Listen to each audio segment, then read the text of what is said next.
प्रभु यीशु मसीह के मधुर और सामर्थी नाम में आज दिनांक 25 दिसंबर दिन रविवार को हम आप सब श्रोताओं का हार्दिक स्वागत करते हैं। आज के दिन के लिए यशायाह नबी की पुस्तक उसका 9 अध्याय 6वां पद। क्योंकि हमारे लिए एक बालक उत्पन्न हुआ, हमें एक पुत्र दिया गया है और प्रभुता उसके कांधे पर होगी। उसका नाम अद्भुत युक्ति करने वाला, पराक्रमी परमेश्वर, अनंत काल का पिता और शांति का राजकुमार रखा जाएगा।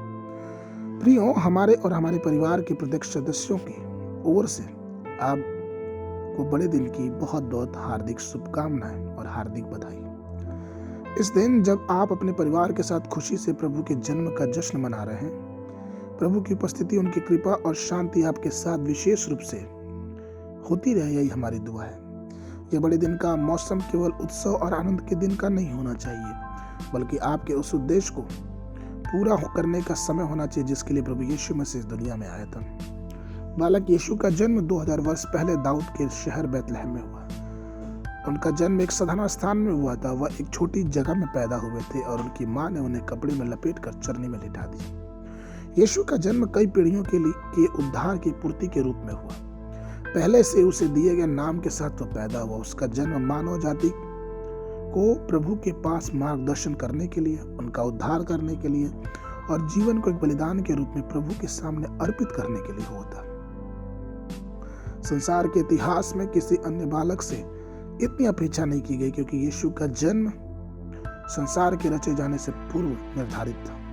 भविष्यवक्ता यशायाह, जो यीशु के जन्म से 900 वर्ष पहले जीवित थे, उन्होंने एक भविष्यवाणी में यह सूचक दिखाया कि उन्हें एक बालक दिया गया है।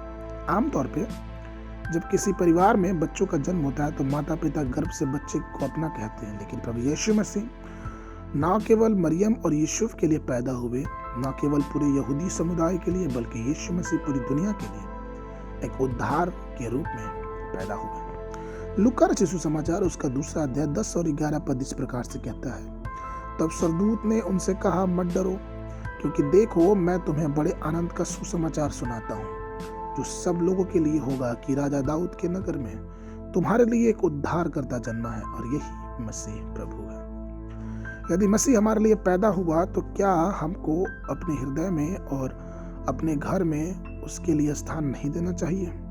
उसके जन्म के समय सराय में उनके लिए कोई जगह उपलब्ध नहीं थी। परमेश्वर के प्रिय लोगों, क्या आज भी अपने दिल में प्रभु को स्वीकार करेंगे? क्या आज ऐसा है कि हमारे दिल में प्रभु यीशु मसीह के लिए जगह है? हमें यह महसूस करना है कि प्रभु यीशु मसीह हमारे दिल में है कि नहीं, और है तो प्रभु आपको आशीष दे, और अगर नहीं तो आइए हम प्रभु यीशु मसीह को अपने जीवन का स्थायी राजा बनाएं। आज के मनन के लिए लूका रचित सुसमाचार उसका 2 अध्याय 30, 31 और 32 पद। क्योंकि मेरी आंखों ने तेरे उद्धार को देख लिया, जिसे तूने सब देशों के लोगों के सामने तैयार किया है, कि वह अन्य जातियों को प्रकाश देने के लिए ज्योति और तेरे निज लोग इस्राएल की महिमा हो। बाइबल अध्ययन के लिए सुबह के समय सपन्याह की पुस्तक उसका 1, 2, 3 अध्याय, संध्या के समय प्रकाशित वाक्य की पुस्तक उसका 16 अध्याय। परमेश्वर आप सबको आशीष दे।